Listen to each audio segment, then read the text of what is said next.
What's going on, y'all? It's your boy Cool Colas here, and you are now tuning into a new video on my channel. For today's topic, I'm going to be talking about something that y'all voted on and now I'm delivering. Today, I'm going to be talking about why black men have no friends. So let's get into it. And I just want to say before we get deep into this topic, I really don't want to hear nothing from the all police. I know how y'all get with all this all bullshit.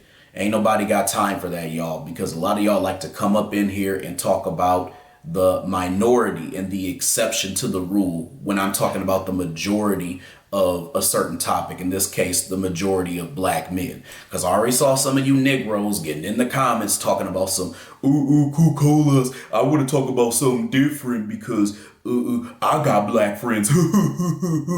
Ain't nobody got time for all that, sitting there giggling like a schoolgirl in a midi skirt. Before I continue, I also don't want to hear from the suspected white supremacist crowd or the non-black crowd, because a lot of y'all will get into the comment section and y'all say stuff like, well, this is not just a thing of black men did. This also involves all men. So a lot of y'all like to get y'all all lives matter asses into the comments and start projecting because you think that someone discluded you, because ultimately this is a way for you to implement your racism into this video that has absolutely nothing to do with you. So you're sticking your nose in business that doesn't concern you like you always do when it comes to black people. And just to be clear, so we can back up why it's not all the same. Black men face the issue of being harmed by systemic racism and the unfairness that comes with it, on top of the fact that the world does not care anything about them, meaning that they really don't have friends for real. Let's be clear. All men can't walk up in a church, spray a bunch of black people, and then get taken to Burger King before they go to the pen. All men can't unalive a child with impunity and then get off, get acquitted, and then be able to live their lives normally. All men can't even sit there and spray a bunch of white folks and then become a conservative celebrity. And when I say all men, I'm really talking about the disclusion of black men. Not saying that they should do this, but let's be real. We know good and well black men would not get that treatment in any of those circumstances. Before we can talk about why black men have no friends, we need to define friendship. And what I mean by we need to define friendship is we need to break it up into three different categories of perspective. The first perspective is how it should be viewed.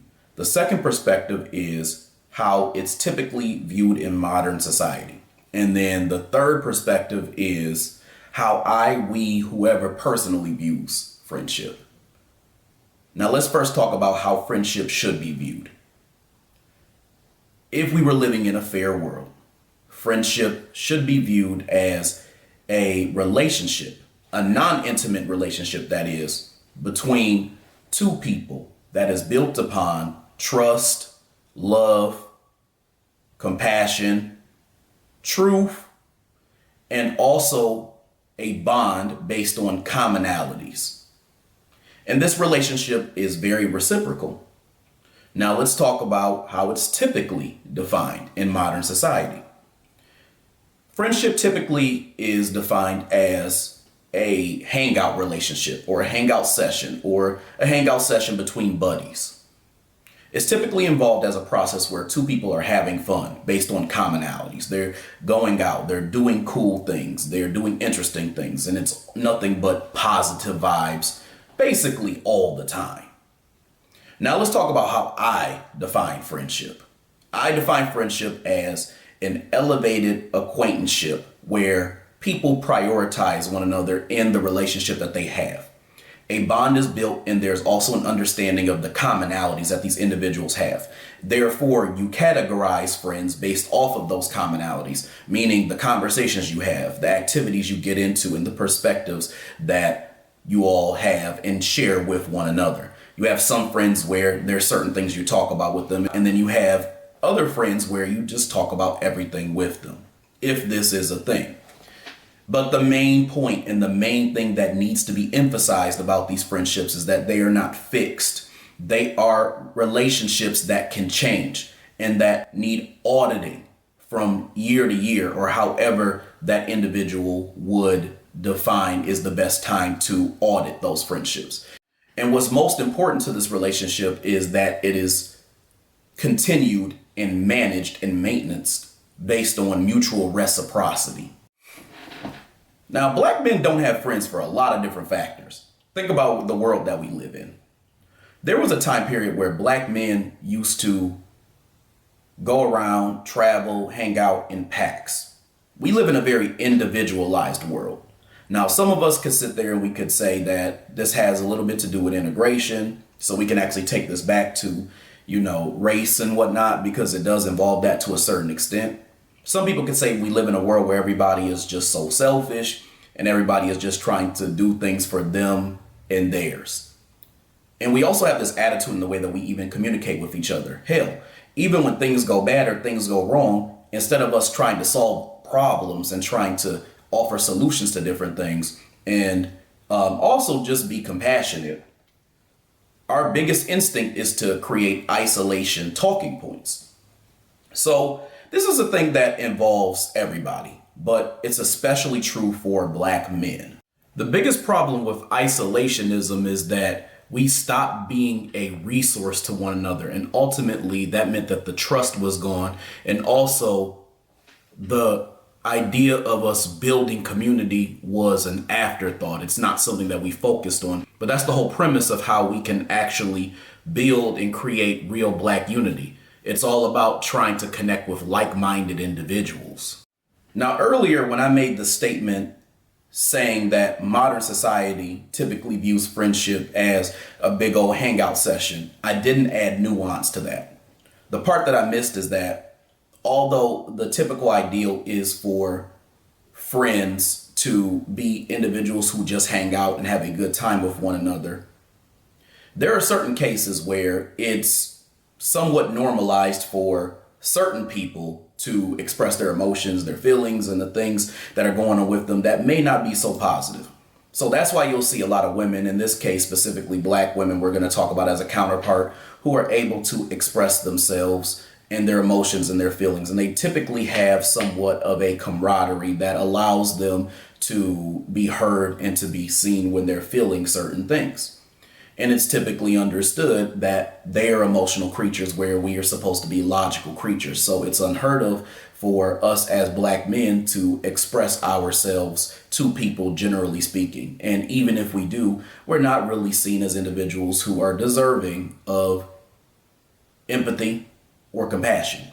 Black men don't have circles or groups or anything like that that they can go to express themselves, despite the fact that just like everybody else, they are human. And some could even say with black women, they have circles where they can go to and whatnot. And even the idea that some of these circles may be a little bit phony and fake, but there is the idea that these circles do exist. With black men, this is typically not a thing. The point that I'm trying to make here is that it's not typical for a black man to be understood, heard, empathized with, and given compassion when he expresses himself. Black men typically can't tell other people how they're feeling about certain things because if they tell their significant other, a lot of times they'll view them as weak. Some black men have even said that it gets used against them. You can't express yourself to your friends because there's a certain limit on how much they'll listen to, if they'll listen at all, or listen the way that you need them to. You can't even tell your parents and your family and people like that because it's not all that it's cracked up to be. A lot of people be like, oh yeah, the only person you can talk to is your mama and all this other stuff. They don't want to hear that shit either. Your parents really don't want to hear it either. They're going to expect you to try to figure it out at a certain point. They don't really want to actually listen to what you have to say. So most of the time when you're given advice as a black man on what you should do in order to express yourself and your feelings, you're either told one of four things I'm about to say. Number one, take it to therapy. Number two, give it to God. Number three, work it out. When I say work it out, I mean like work out, and it is a way to relieve it. And then number four, they want you to just bury it. I mean, man up. I recently had one of the realest conversations with someone in my family. And before you all ask, no, I'm not telling you who it is.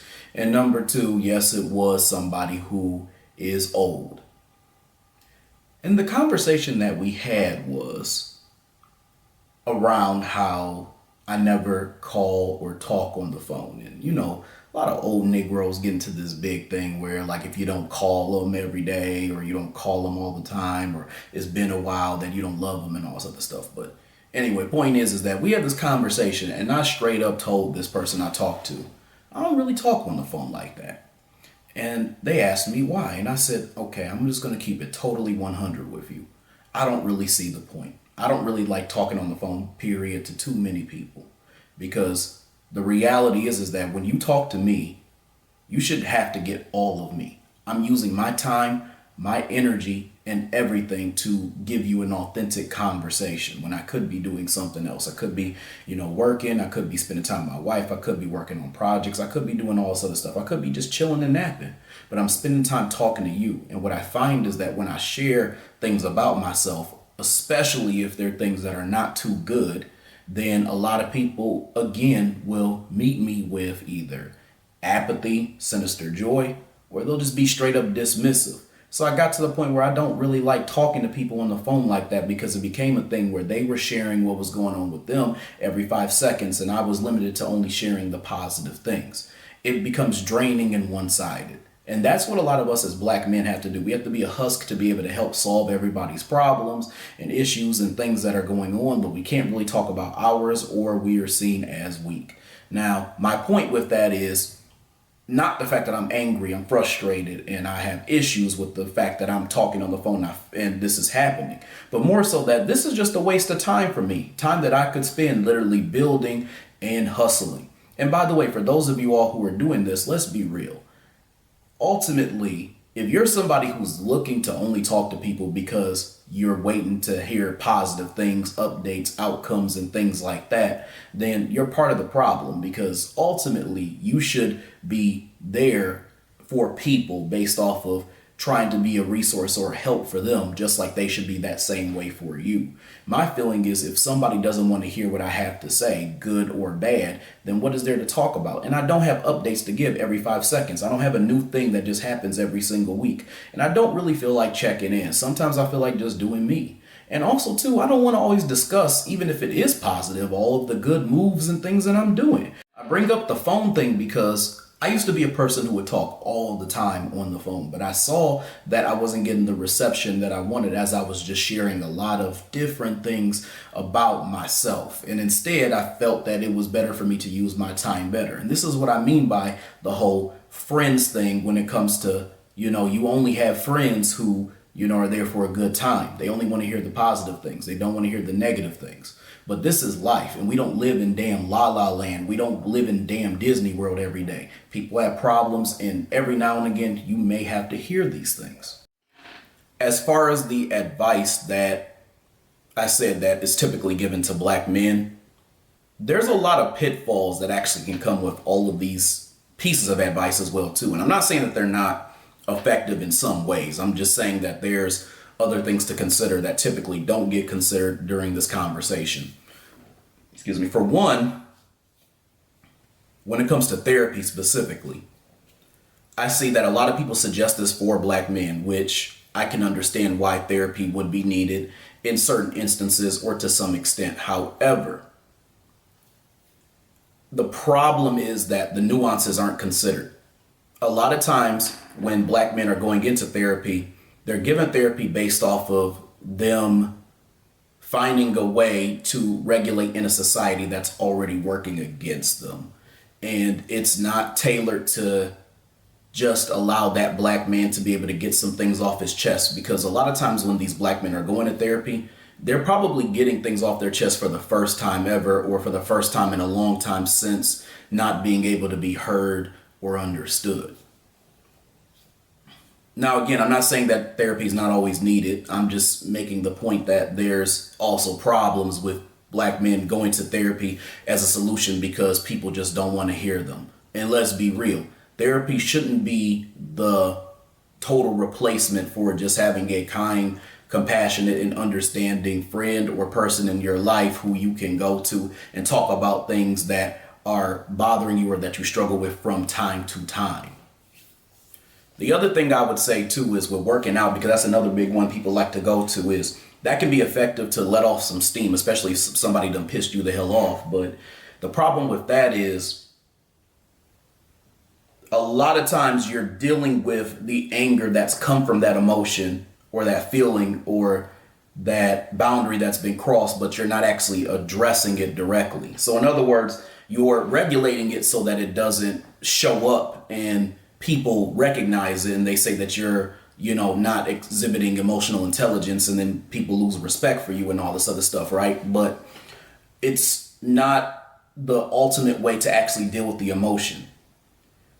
We are not loved unconditionally. We are not children. We are not robots. We are not women. We can't just be and then people love us. We actually have to produce. We actually have to show something. We actually have to be able to put something out there that people find is constructive. We have to be of service to people. And we can't express ourselves because, once again, that's bitching, that's crying, that's whining. So all of these things go into why we as black men are not really able to express ourselves. And why I said we really don't have friends. We have people who use us and expect us to be able to do things and to continue society so that society continues to flourish. So that's kind of the idea of how people treat black men. And the reason why I say we have no friends, because a friend would have more compassion and understanding for the idea that black men are not robots, but we're actually humans who have regular emotions, feelings, desires, fears, and everything else like that, just like any other human does. And from time to time, we may have to just get that shit off of our chest, and we may have to kind of talk those things out and have a listening ear and somebody who's actually understanding of the stuff that we're saying. What doesn't help is that the dominant society has also turned a lot of our women against us. Not all of our women, of course. There's a lot of great black women, but the dominant society has turned a lot of black women against us, and those same sisters will go into a lot of media spaces and things like that, and then they denigrate black men. So I'm saying that to say that even within our own community, we have issues with, not having friends as black men. So I want to give advice on this problem. And the advice that I'm going to give you is probably not typical of what you would hear from black men, and probably what you wouldn't hear from a lot of those manosphere brothers. And don't get me wrong, a lot of them have great value to add, but here's where I'm going to go a little bit different. I think you should embrace your emotions directly. Address exactly how you feel about the things that you experience. And understand those emotions. Understand where they came from. Understand why you feel the way you feel. Figure out what's justified and what's not justified. So that's what I would call the first step of this. The second step is, when you're talking to people, don't have that expectation that immediately you're going to be validated, empathized with, or understood because you're expressing yourself. Understand that you're expressing yourself because it needs to come out. It's something that you need to be able to get off your chest. It's something that you need to say. And part of being able to communicate is having human interaction where other people are hearing what you're saying. So in other words, I'm not trying to tell you to be validated by other people or worry about how people validate the things that you say in the ways that you feel, because only you understand how you feel about a certain thing. But what I am saying is that you shouldn't worry about how other people perceive it and what their reactions are going to be. The next step is take note of the way that people respond, because ultimately your goal shouldn't be to regulate yourself so that you can function normally amongst people who are shitty.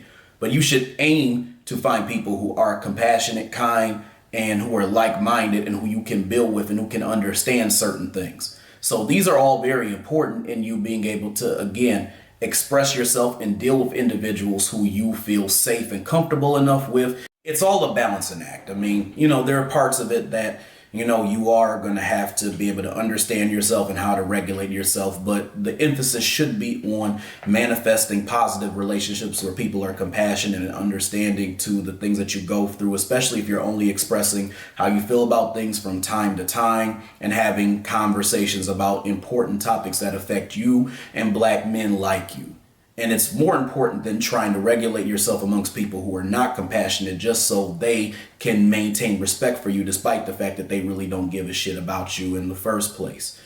I think it's important too that we even try to create forums where a lot of black men are sharing their stories and things that they've been through and things like that, where there's an open forum where there's relatability that's created. Because what I'm learning is that a lot of black men like to hear that they can be related to more than anything else. So I think that would create validation in itself versus even just two people talking and having a conversation and then that one person was expressing themselves feeling like they're validated. My point is that these things are very important because if you're somebody who has not had the opportunity to really get in tune with how you feel about things and being able to understand yourself and whatnot, then you're not going to be able to have the fortitude to take on other things in life, because eventually it's going to implode and these things are going to build up and they're going to translate into other issues. So it's important for you to have a good understanding and regulation on how you feel about things, and the idea that you've also accepted and been okay with the things that you're feeling as well too, and not coming down on yourself because the world is as well too.